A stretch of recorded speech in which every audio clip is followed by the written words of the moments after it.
Hey, what's going on, guys? Happy Friday afternoon. I'm just getting everything queued up here for us, and we'll get into our critique for today. How's it going? Like I said, it's Friday afternoon, and today we're doing a Gunpla critique, which, if you guys have not seen any of the past 32 episodes, this is where we take a look at some works submitted by my wonderful Patreon supporters. So that's what we're going to be doing today. We have a few works to look at, few in quantity, but many, vast in the number of photos that we have per entry, which is good. It gives us a lot to look at, lots to talk about. So yeah. All right, so what's going on with you guys? Maren is here. Edgar's here. What's going on, guys? David, good afternoon. Good afternoon. Okay, let's see. Jiku is here as well. Rockers, and I was just starting on the build of the HG Lefrith. Nice. Great kit. We're going to be taking a look at JuJu's work first, and let me also just make sure don't miss any of their information. But yeah, if you guys have not seen any of these episodes before, if you guys do want to submit works for future Gunpla critique episodes, I'm gonna try to do these about once a month. And yeah, if you're interested in submitting works for me to look at and talk about on a future live stream, you can check out the link to joining the Patreon. That also gets you access to our Discord server as well, so you can check that out. The link is right down below there. Check that out. Yes, let's talk about JuJu's work here. I'll present this for you guys. And here we are. Okay. Excuse me. I want to reshape this a bit if I can. I don't know why that's not working properly to shape it correctly to our window size here. It's just warping the photo, which is strange. I'm not sure why it's looking like that there for you guys. Sorry. Okay. All right. Well, we'll work with that. That works good enough. So what he did, let's fast forward. We'll take a look through the work in progress photos. But just to fast forward, just to see what ultimately he made here is a custom diorama with a Astaroth, which is kit bashed between a couple of Astaroth kits to make it symmetrical, he mentioned. And then also this is meant to be like kind of a mobile armor destroyed there in the background. Let me just refer back to his email. So it's the Astaroth Hunter is what he was calling it, and it's supposed to depict a scene there on Mars, which certainly looks like Mars, very red. Okay, someone was telling me though in a previous video, like a previous work in progress or something, I was mentioning something about how about doing weathering in red, and then someone mentioned I said that you could use red to weather, like if you're weathering something to make it look like it's on Mars or something, and then someone said like, oh, the dirt on Mars isn't actually red. But anyway, whether that applies or not, we get the scenery here. So a couple of things too. He said it's his first time trying a rocky diorama scene like this, and also first time using LEDs. As you guys will see, there's a LED in the explosion there, and I think he said, so like the explosion parts made with like airbrushed cotton balls. Yes, which is a common method. I've actually never tried that before. So I've never made a diorama with explosions in it, but I should try that at some point. But yeah, there you go. You can use your airbrush to spray some cotton balls, and usually you kind of like try to spread out the cotton ball a little bit, and then like you spray it in your multiple colors there, and it looks like an explosion. So anyway, as a first try attempt at an LED lit explosion done in this way, I think it looks good. So on that note, yes, thumbs up. I think one thing that you can do is you could probably even go a little bit more dramatic with the contrast on there. Don't be afraid to like really make some really dark black spots, because think about an explosion as just like a blast of light, right? That's going to make really stark contrast. So I think you can go even darker with like the blacks on the explosion part, but it looks good. And the LED, I mean, too, it works well, and there's not like wires hanging out anywhere or anything. So I'd say that's a success as well. I wanted to see what he said in his email about the other kind of this like wasp sort of looking mobile armor there. Let me see. He said he also used some magnets for some of the parts. We'll see that in the work in progress. And so the diorama idea, okay, he said the diorama idea was that it fought some mobile armor, and when it explodes, the MS is striking a victory pose. So yeah, kind of like the whole meme about like guys don't turn around to look at explosions, that whole meme, right? So it's kind of like striking a pose here as this is in the background. So a couple of thoughts on the diorama, and then just kind of generally, and then we'll go back and take a look through the work in progress photos some more. The mobile armor, kind of this thing there, which has been destroyed, is in the middle of exploding there. Looks very small to the Gundam, and I mean, I don't know if that's intentional, as it's meant to look like some like forced perspective. So usually, or not usually, but sometimes in dioramas you'll see this where people will use forced perspective. They'll use like either like a 1/100 scale model kit in the foreground and a 1/44 scale model kit in the background. And so the models are not in correct scale to each other, but the idea is to force perspective. The smaller one looks like it's farther away. So I'm not sure if that was the goal with this. It's meant to look large, but just farther away, and that's why it's modeled kind of small. In that case, I think you maybe need a little bit more distance between them. I don't think that that's what was the goal here. I think it's just like a smaller thing, robot wasp thing that's exploding there, which is fine. I also think that the pose could use a little bit of adjustment too, because I don't necessarily get like the victory pose, which was like the goal for the diorama. I think the pose could just use some adjustment as well. I think he's going for like a one of these kind of pose, like just after like swinging that big sword there, and then the things like exploding in the background. So I would just look at some different examples of that, like in anime, in games, or if you can find other examples of other people doing a similar pose, like with their Gunpla or whatever. I'm sure you can, or just look at other like Gunpla that use large swords, and like look at Bandai's like production photos or something. I think you could probably find some good reference images to refer to for adjusting the pose a bit, to I think to make it look a bit more dynamic. Because just looking at this just like that, I don't necessarily get that it's like doing that kind of pose. I mean, I wouldn't have got that if I hadn't read it in the email.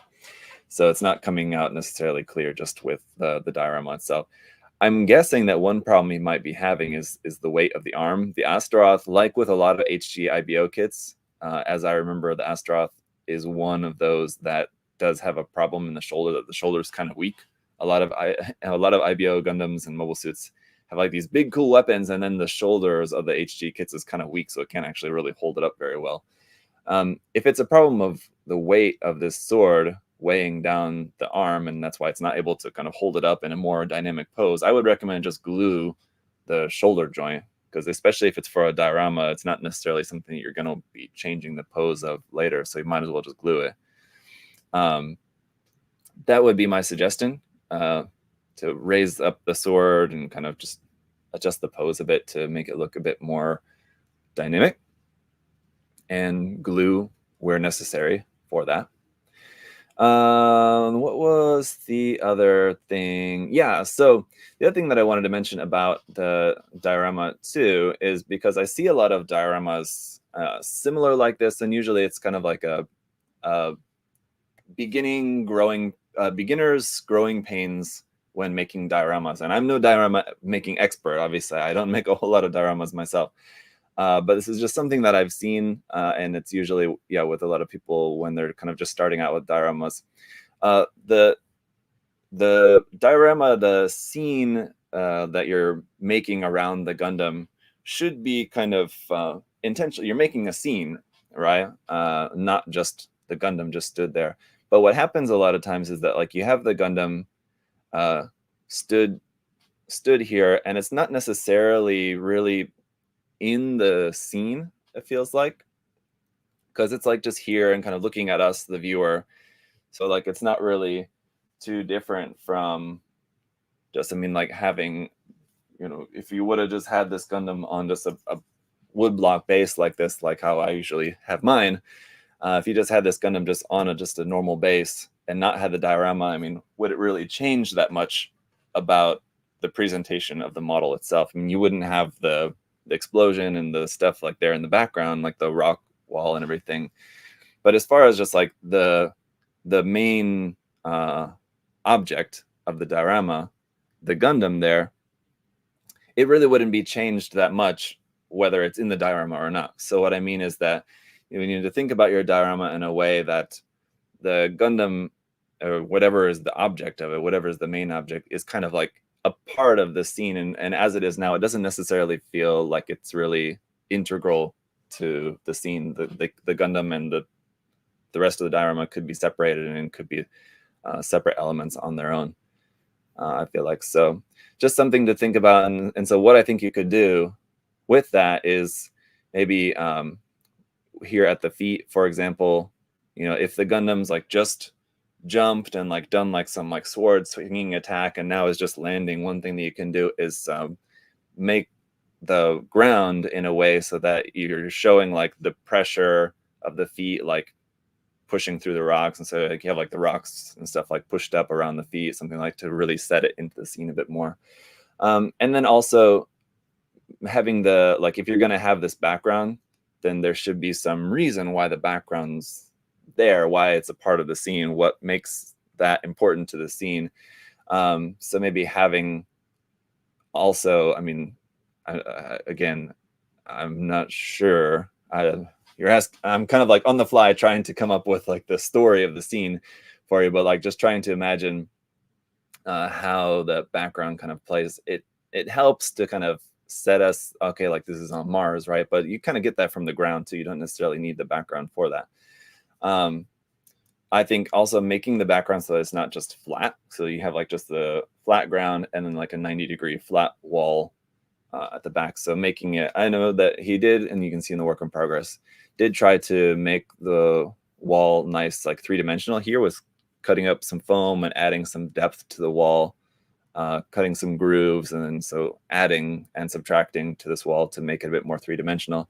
But it's still just, it's just like a flat background and a flat surface. So adding some more either to the ground, making some high and low points, and then to the wall, making it not straight, but more like at an angle, or having like straight and then it comes off at an angle or something. So just to kind of aesthetically, I think just the scene, the background is just kind of lacking aesthetically. It's a bit just plain, as it is.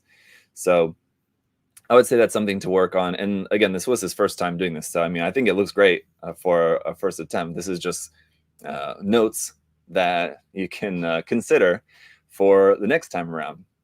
And so I hope that will be helpful, because if you have the tools here, the cutter, and the foam and stuff. All it's just a matter of just piling up the foam, to make different shapes to make the background in the scene, the background in the floor. It's kind of a bit more varied in terms of high spots, low spots, angles, and make it a bit more dynamic looking. And I think you don't necessarily need the background to like go up that high again, like for this particular scene. Because if you're wanting to have like a background to be able to photograph the kit and not have, like, if you're wanting to be able to photograph it like this and not see any of like the white background behind it, if that's the goal of having like a large diorama background behind it, then you kind of have to make it like pretty large or set the Gundam like really close to it. It's going to be hard to do, basically, if you're wanting to be able to photograph the Gundam and your manufactured background there rather than like your light box. So anyway, that's just some thoughts. I don't know what David's talking about with the wasp keeps stealing my bell peppers, but okay. Maybe he's making a point that this looks like a bell pepper, I suppose. I don't know. But anyway, so yeah, that's just some thoughts on the diorama. But again, for a first attempt, I think it looks good. And, you have the general idea of like what you need to do to make a diorama. I think it's just now a matter of kind of, now that you kind of have that experience under your belt, you've kind of like broken the seal and tried it, and now you can know like next time how to make it a bit more kind of visually dynamic, visually interesting. All right, Julian, I got your email and I'll try to include that in episode here as well. But just to look at some more of these work in progress photos here. So here's like he was talking about how he added the magnet there. I think it's for this piece of armor. If you look like on the arm, I was going to mention this too. I know that it can be a difficult seam line, but I would have recommended to try to remove this seam line here on the forearm. But it looks like for adding this piece on the top of the forearm, that's what the magnets are for, so that this part could be painted separately and then magnetized onto there. If it was me, I wouldn't even bother with the magnets. I mean, make it so that you can paint it separately, and then I would just glue it on. Because again, if it's the kind of thing that you're not ever going to need to take off, you might as well just glue it. If you want to be able to take it off, then magnets are great for that. Another thing that you could do is just pin it, just make a pin, but magnets can work well too. But just make your life easier and just glue it too, I think, if you don't ever need to take it apart. Here's a couple of parts of this. I will say a really nice, cool job making this part, just because it's all just like scratch built with just some different pieces of what I'm not exactly even entirely clear what those parts are from. But whatever they're from, whatever that's made of, it's a cool, just like kind of scratch built little mecha wasp there. So that's cool. I like that. And here you can see some of the 3D printed detail parts that were used to add some detail here to the main kit. So you can see those right there. And those work well too. That's a pretty good eye for choosing which detail parts to use and where to use them, because the great thing about those detail parts is that they're very handy, but sometimes you see them used in ways that don't really mesh well with the design. But I think these were some good choices for here. And also I would say a good amount of those used, in that like you have a couple to add some details in some key areas, but it's not like way overboard.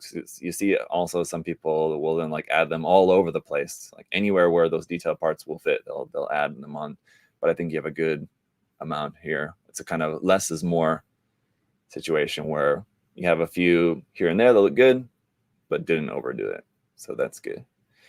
Here's another one of those detail parts used there for in the actual like spinal column frame there inside, which yeah, that also looks good. It's kind of subtle too, because you're not really going to see that too much especially with the pose of it, with the kind of lean forward. You're not really going to see that much, but it does look good. So I think that's pretty much everything that we've looked at here with this. Other than that, just kind of on like final notes on just the build itself. I like the colors that you used. The weathering, I think, is pretty good too. Again, it's kind of less is more. You were good about not going overboard with the weathering, which is great. That it's just kind of minimal, so that's good. That's another kind of beginner thing that a lot of people, when they start getting into wanting to do weathering, you'll see people overdoing it because it's very easy to go overboard. And so that's why I kind of always like to remind people when it comes to weathering, once you start weathering, always start going like very, very minimal, and then you can always just build it up from there. So it's a good amount on that, I think. And yeah, so, and some nice painting on there. The colors, everything looks good. This one too looks like this like has a panel line around that detail, but it doesn't connect all the way. That's something, if you have a scriber, or if it's just a little bit like that you need to do, you could even just do it with just a knife or something, just to connect that panel line all the way. So again, that's something I didn't even notice until just now, and you probably wouldn't really even notice that much.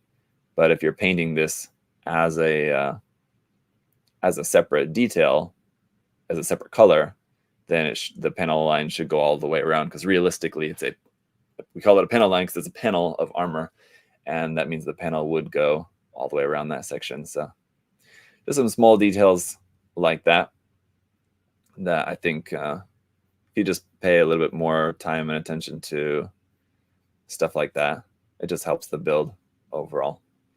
And especially if it's not for a contest, if you're not up against a deadline or anything like that, then you might as well. It takes a little bit more extra time, but I think it's worth it in the long run. And then if you're later working on something like this and it is for a contest, I mean, then you have more practice and more experience under your belt that will help you to do well in a contest setting too. All right. What's up with your Zaku tank old to gold project, all wired and glued? Actually, so just on that note, it's not the Zaku tank, the Zaku cannon that I'm working on. And yeah, so today I was actually working on puttying, as I'm just basically, I didn't really have much time to work on that project much at all this week, unfortunately. So everything's glued and now everything's puttied. And then from that point, I'll be able to next week to start putting everything together. And I'll probably try to have part 2 of that for you guys next week. Anyway. Oh, it's a hexagear. Okay. Oh, is that a hexagear wasp? That part? Okay. Well, I did not recognize that. There you go. Is that? Okay.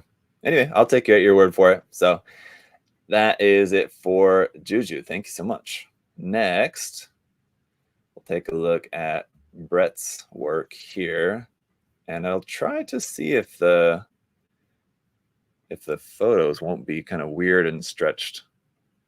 That was weird. I was noticing that wasn't looking, yeah, okay, this looks better. I think the problem was, well, let me see.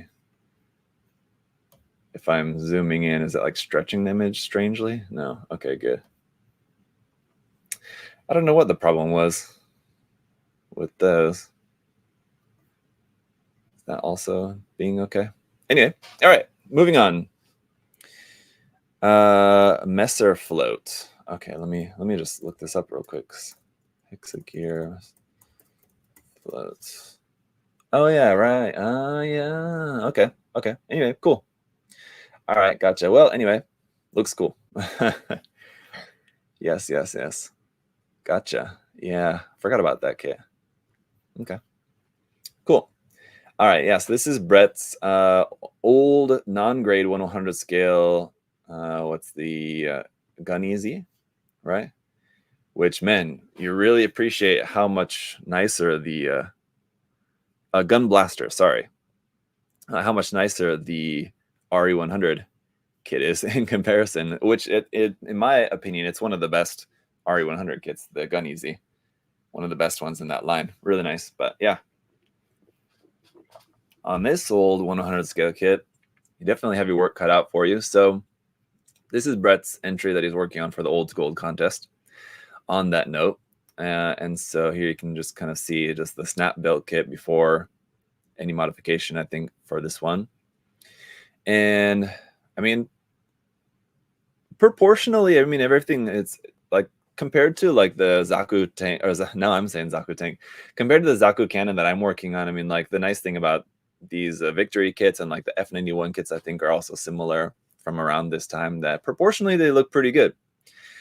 You know, they need some refining in the details. They need obviously a lot of seamline removal, but the proportions are pretty good compared to like the old 80s MSV kits and stuff. So let me go back real quick. I think there wasn't too much as far as notes, but he did have some. Oh, well, there's a picture of some notes here, which is pretty cool.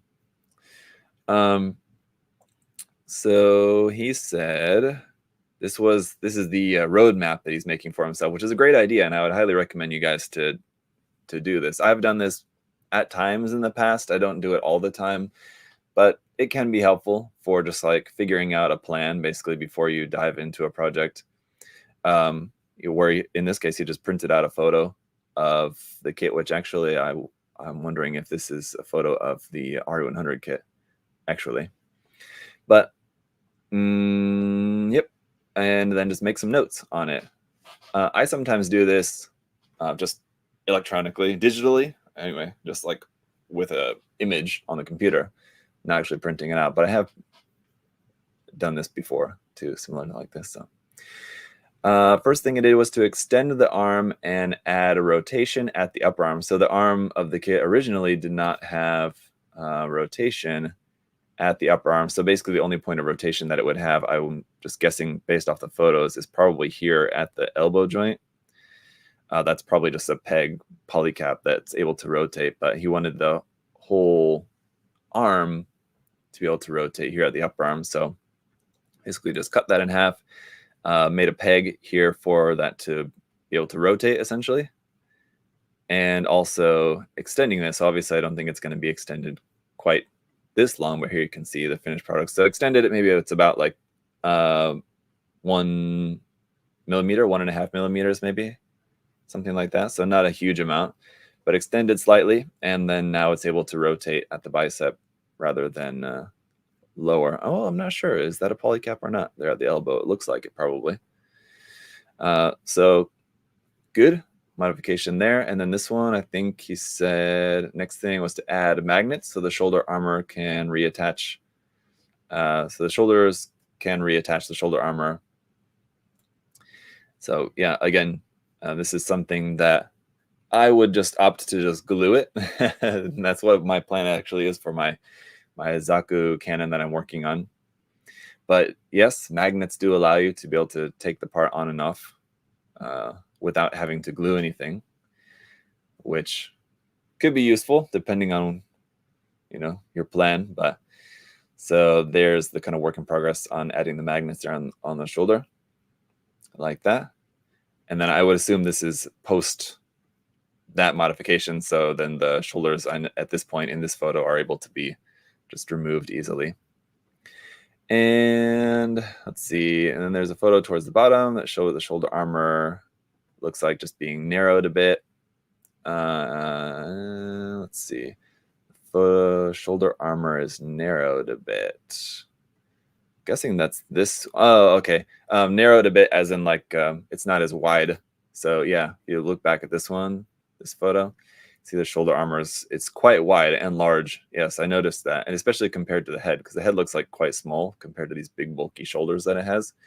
So if we go back down to this one, yeah, proportion, I think it is a better balance there with the shoulders. I mean, depending on what you're going for, but yeah, I think that's a bit more modernized in the looks, the shoulder armor being smaller like that. The other thing that I would do, and this is still very much a work in progress, so I mean, I'm not sure what Brett's plans completely entail, but how this shoulder armor originally has this like little notch there at the bottom corner so that it's not just like flat against the torso.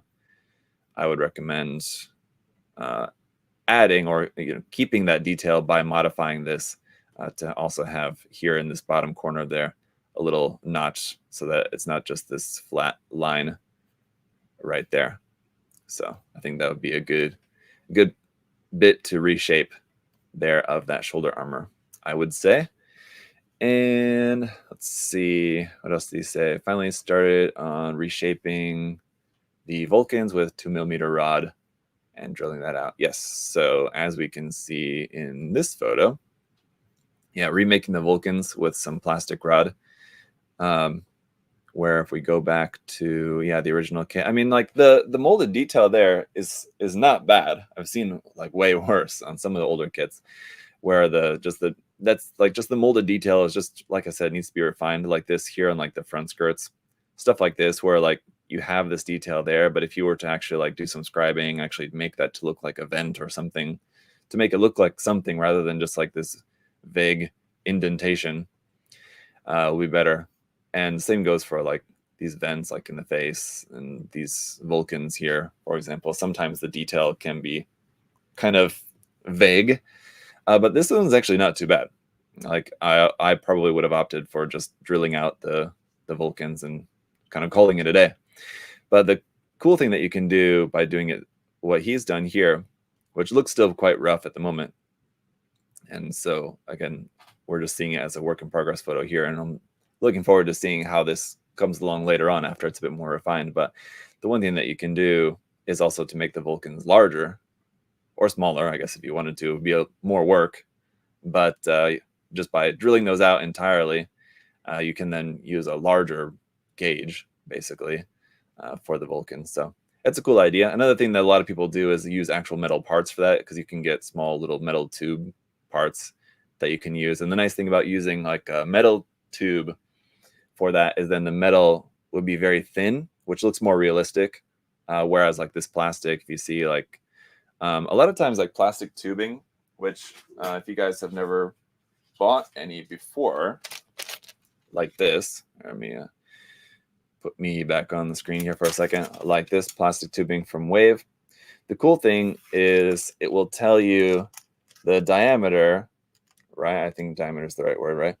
Is 5mm, but it also tells you the inner diameter, and I guess you can just do the math, subtract to get the actual width of, or the actual thickness of the plastic. Oh, well, in this case, it does tell you it's 0.4mm thick.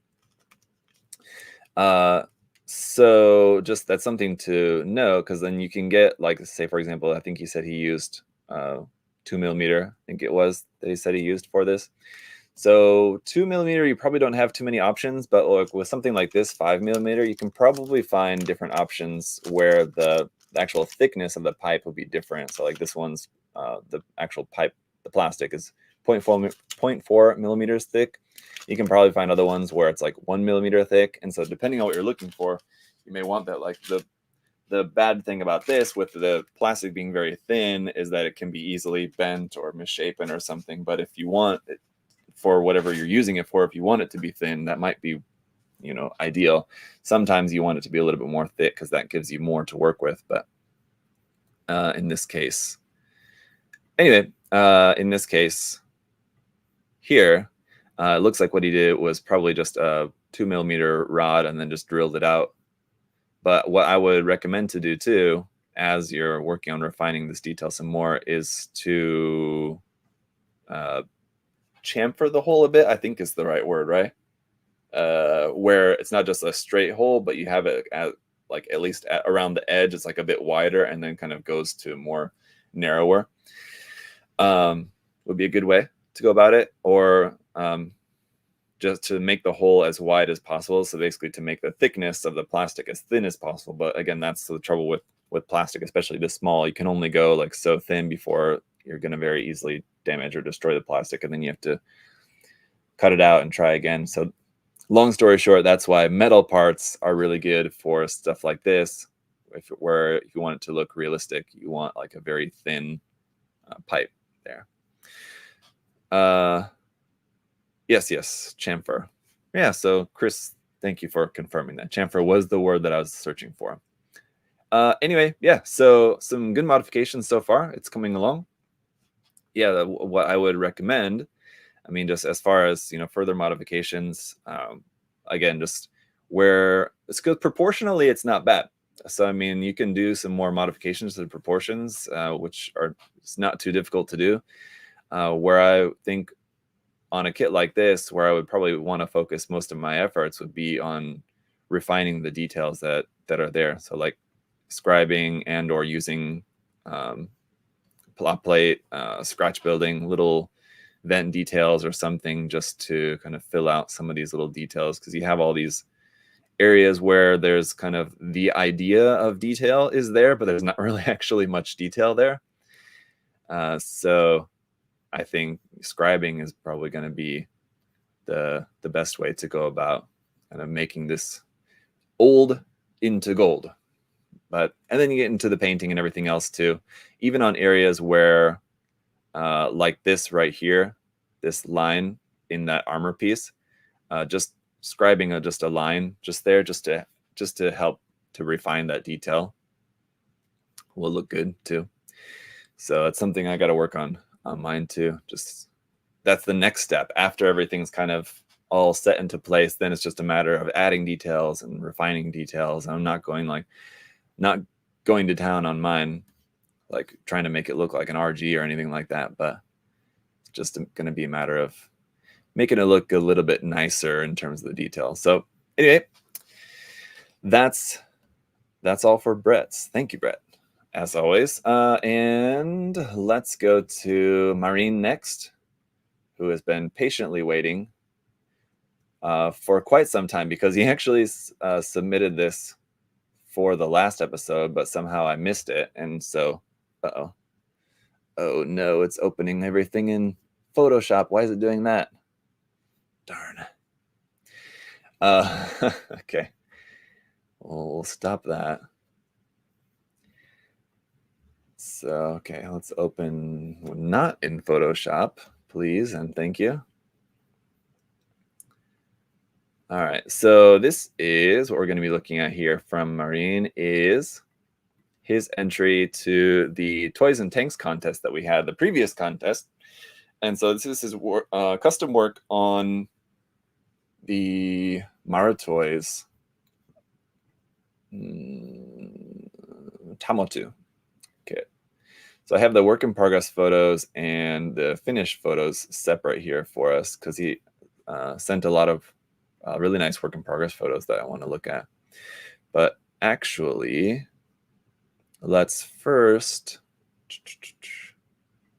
I'm gonna take a look at the finished photos actually here first, so that we're all on the same page about what the project ultimately came out looking like, and then we'll kind of come back to this after going through some of the work in progress. So he made his Maruto Tamotu Marutoys kit here into a Zaku inspired one. So as you can see here, made the like a sub arm on the top of it into like a Zaku machine gun, added this shield here over on the side, Zaku style, added some spikes on the other arms over here like a Zaku, and then obviously the Zaku paint scheme and some other nice details on here.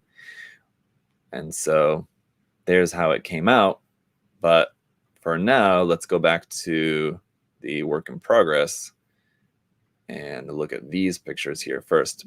And I'll gotta tell you guys, looking through these work in progress photos, it's just making me want to work on another one of these kits. If you guys have not ever built, and I mean, even just not built, but I mean, I would definitely recommend to also try like making a custom one. These kits are so fun to work on. I cannot recommend them enough. And just looking through these photos just makes me want to work on another one of these kits. So they're so much fun. If you guys have never built one, I can't recommend it enough. So anyway, here is his work in progress. So the first thing, I guess, is removing these connection parts here for from the inside of that. I would imagine that's just to make these parts easier to remove.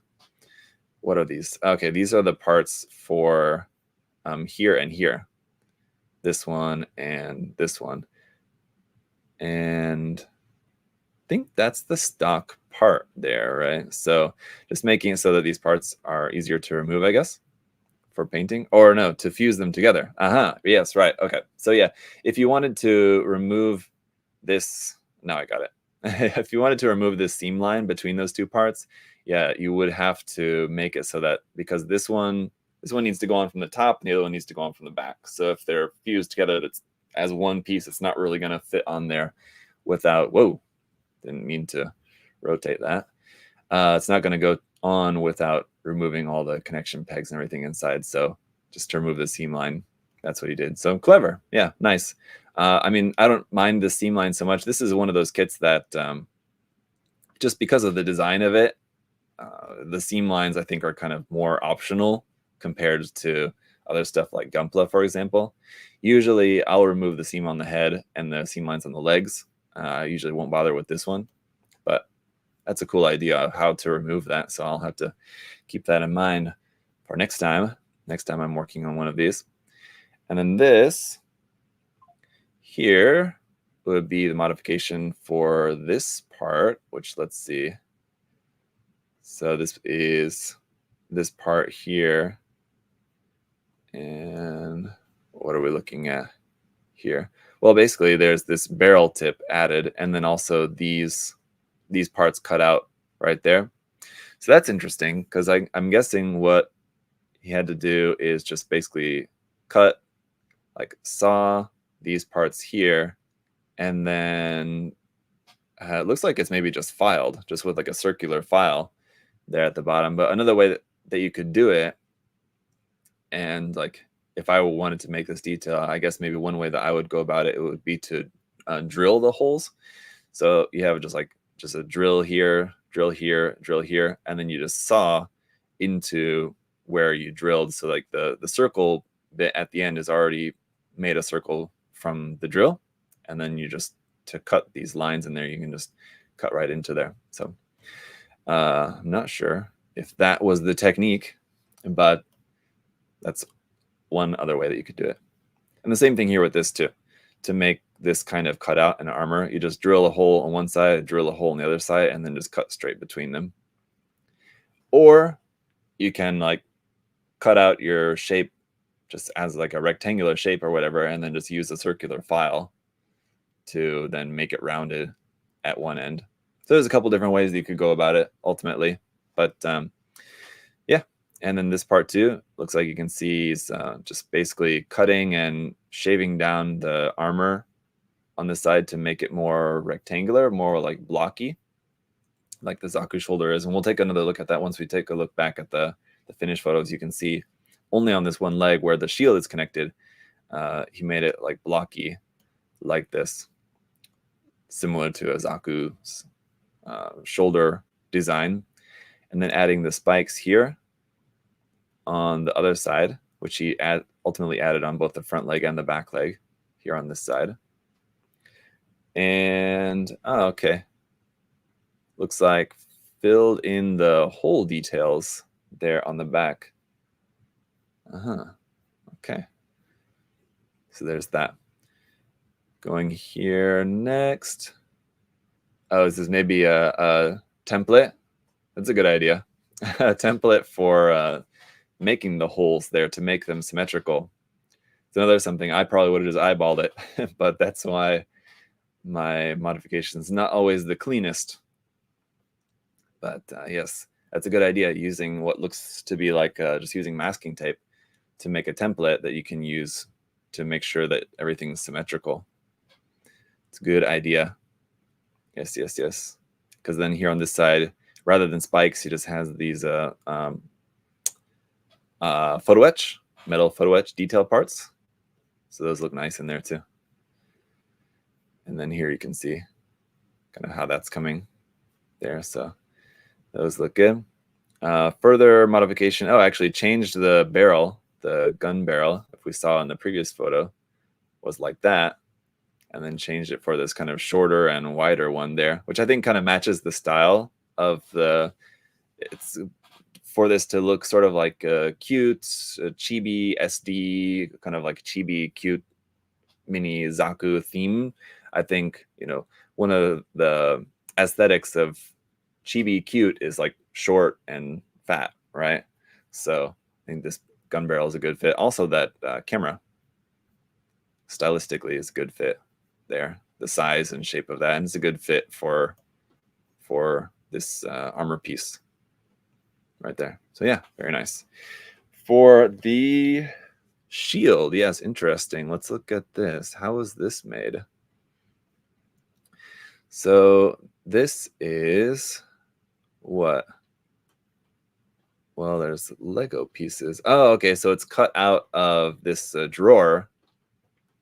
So you cut out the part of the drawer there to get like the angle parts, basically like the rails along the side, the top and bottom, or I guess it would be like the sides of the shield are these parts here. You can see where this lip of this drawer would have gone around the back there. So that's pretty interesting, very creative. And then use some plot plate to just kind of then fill it in, and then putty to fill it in further ultimately, which we'll see some more of in a bit, but that's pretty cool. Very nice. This part, I'm not exactly sure what is indicating here, but this is the connection arm for the rifle on the top. Okay.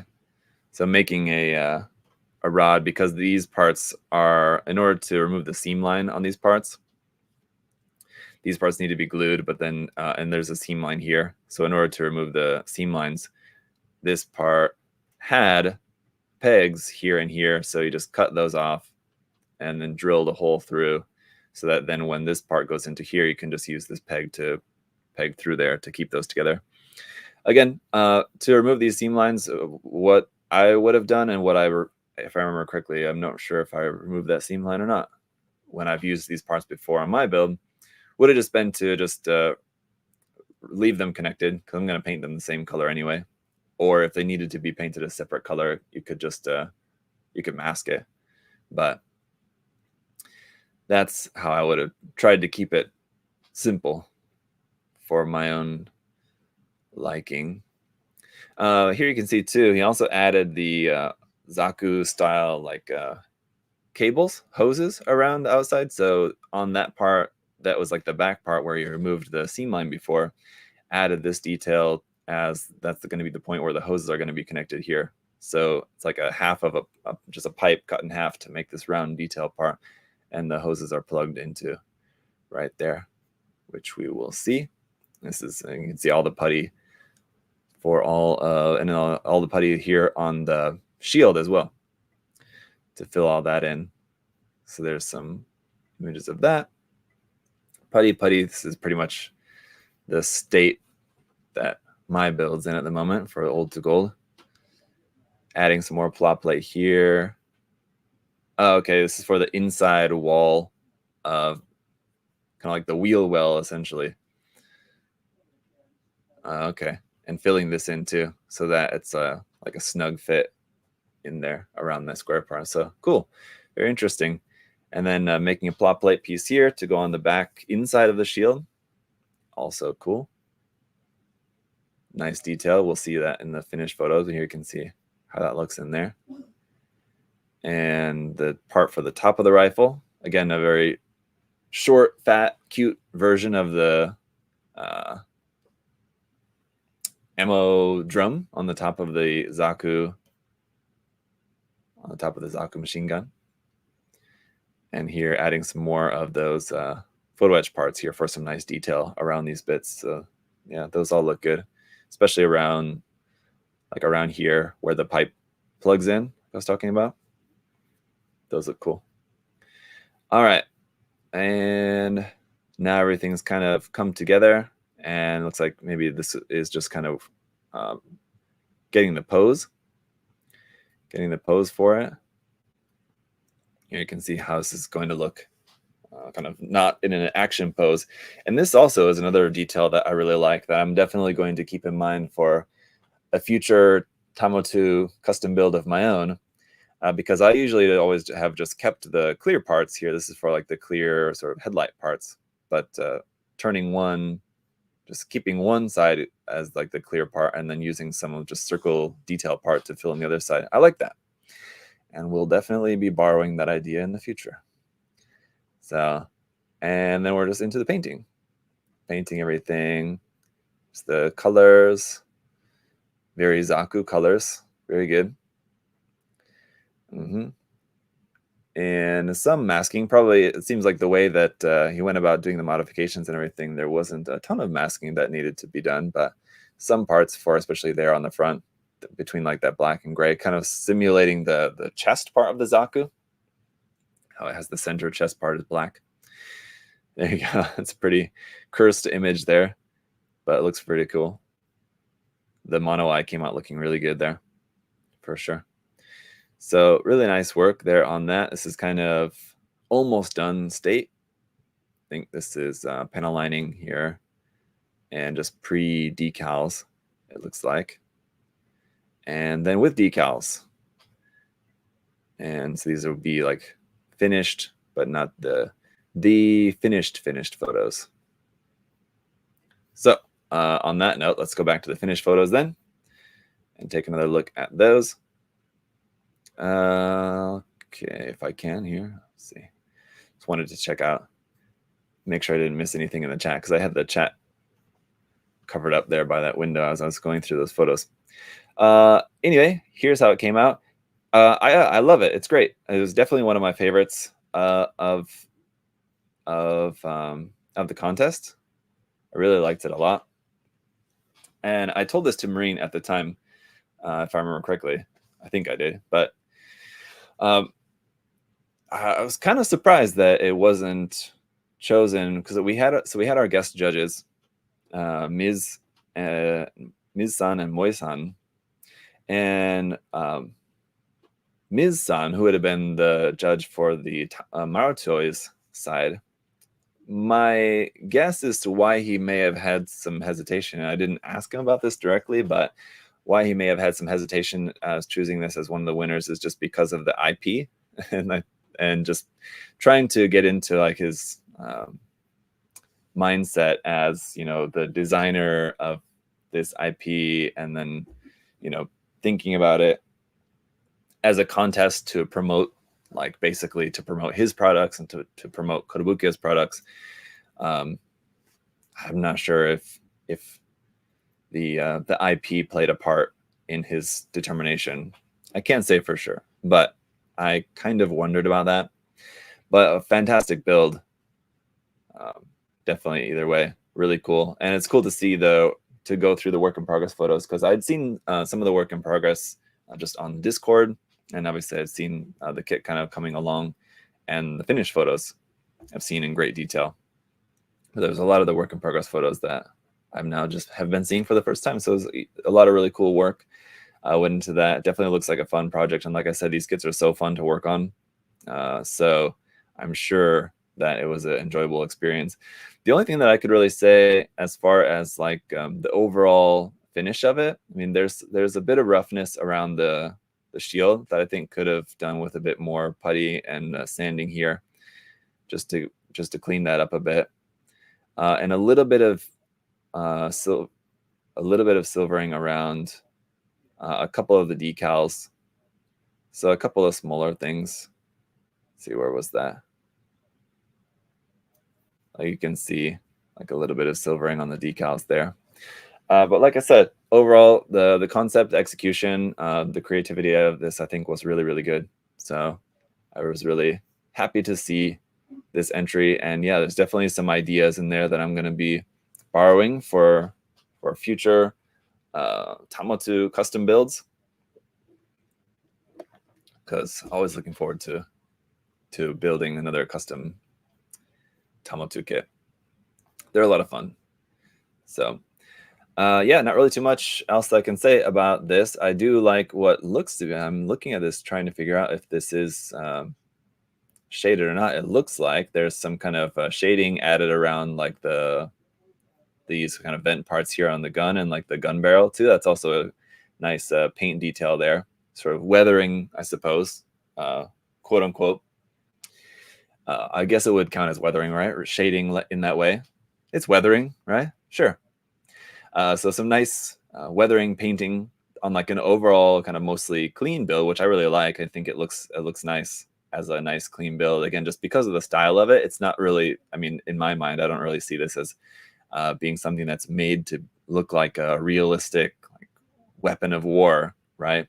it's made to be just like a kind of cute. I could almost see this as something that would be made as like something that you could buy from like Sentinel. So like for example, the Mechatro kits. So Hasegawa makes all the Mechatro model kits, but then Sentinel also makes Mechatro just like figures, toys, basically.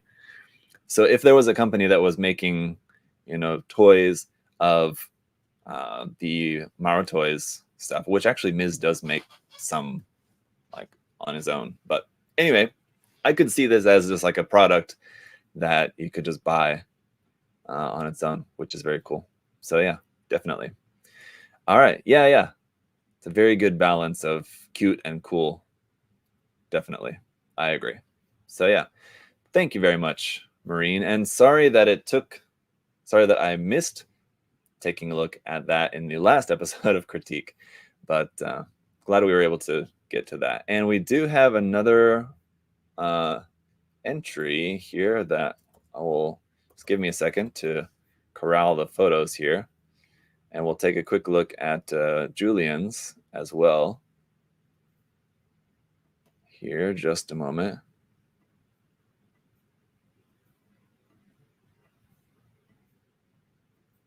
All right, let me just grab these pictures. Okay. I think that's all. It's just a couple of photos, right? So this is a very interesting kit. This is also, this is the kit that Mafuyu-san, is working on for the Old to Gold contest, and a very interesting and unique kit that a lot of you guys may not have ever even seen before, because it's not a very common kit that you see around. So a long time ago, Bandai did actually make Mech Musume model kits. I think 2 of them they only ever made. They made one based on the Zeta, and they made one based on the Gundam Mark II, I believe. And everything that I've seen about the kits, I mean, they don't look good by any means, but certainly interesting, certainly unique. So this is the Zeta kit. That is what he's working on for his Old to Gold entry. So it should be quite interesting. It's the Zeta Gundam Girl kit from 1985. I think he said in his emails from when this is from. The Armor Lady, Zeta Gundam Lady. So magnetize the V-fin. So he cut and magnetized the V-fin. And let's see, just reading his notes here in this email real quick. In order to add movement to the lady, basically carved the body to add hip joints and drilled small holes for the elbow joints. Okay, yes. So I only got these 3 photos. I know he sent a second email, but there wasn't any photos in the second email. So Matthew, if you're still with us live, if you want to send a couple more photos, if you have them, we'll take a look at that. But yeah, I didn't see those. If you want to maybe try sending them again, we'll take a look at the elbow modification. But here you can see, at least in the body, here you go, carving out this section here, the pelvis area, to ultimately add some joints for articulation of that, which is a cool idea. Again, myself being trying to be efficient and make less work for myself ultimately, rather than adding joints. I mean, if I'm planning on having it fixed pose anyway, I probably would have opted to just to just glue the legs in there at a particular pose if you want them in a pose. Because what I'm not familiar with this kit, but just looking at this, my guess is that this is basically just like a round cavity that you're made, and like the top of the leg is just round and just kind of fits into there. And that's pretty much it. And my guess is you're just meant to just glue it in anyway. So in that case, I think you can just like glue it at a different angle, probably, I think.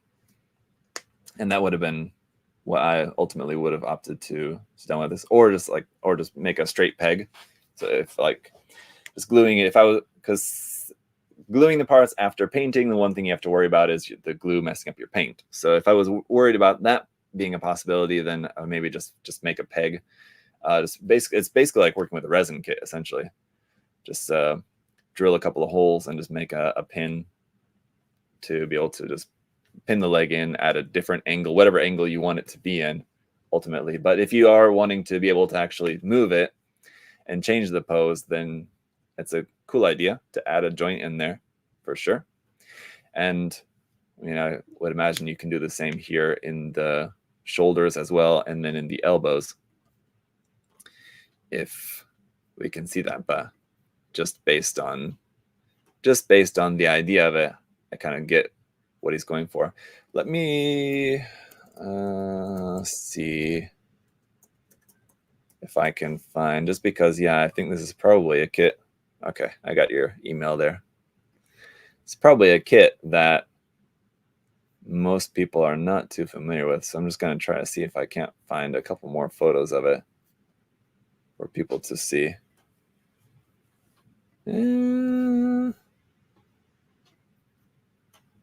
Well, here we have let's see if on the Surugaya website, it only really shows the box art. Darn, armored lady. Armored. This might be kind of the best photo that I can find of it.